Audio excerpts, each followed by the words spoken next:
The move marks the first time Twitter has directly limited the spread of information from a news website. The first time, 3 weeks before America goes to vote for president, Twitter, for the first time, directly limited the spread of information as it continues to implement stricter rules around misinformation ahead of the 2020 election. Now, let's look at a couple of examples of what you saw if you tried to talk about or link to the New York Post reporting about Joe Biden. Here is a reporter from Politico on October 14th, the day the New York Post first published the story, and he said, wow, Twitter going even further than Facebook and is no longer letting people tweet the New York Post story. This is what pops up if you try, and I remember very well seeing this myself, if you try to post a link, not just publicly, but even in direct messages, chatting with people, tweet not sent. Your tweet couldn't be sent because this link has been identified by Twitter or our partners as being potentially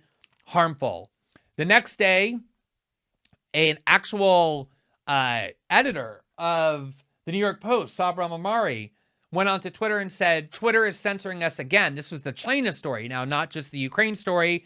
And he wrote, this is what an editor at America's oldest continuously published newspaper founded by Alexander Hamilton, get when I try to post our follow-up story on Hunter Biden's financial shenanigans with the Chinese regime. He couldn't even post the reporting from his paper's own story on Twitter. It's the kind of message you get in China or Iran or places we're told are the big, bad, repressive countries that censor. That's exactly what happened both on Twitter and Facebook in the weeks leading before the election in order to protect Joe Biden. I can't overstate how chilling this should be, even if it were misinformation possibly, let alone the fact that it was so clearly true. Now, Twitter didn't just ban reporting of the story.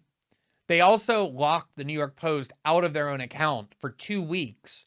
So you have an oppositional party, a right-leaning party doing reporting on Joe Biden, and Twitter just blocked them from even using their Twitter account. Here's a Variety article on October 17th. Twitter still blocking a New York Post story based on alleged Hunter Biden emails. Newspaper's account remains frozen.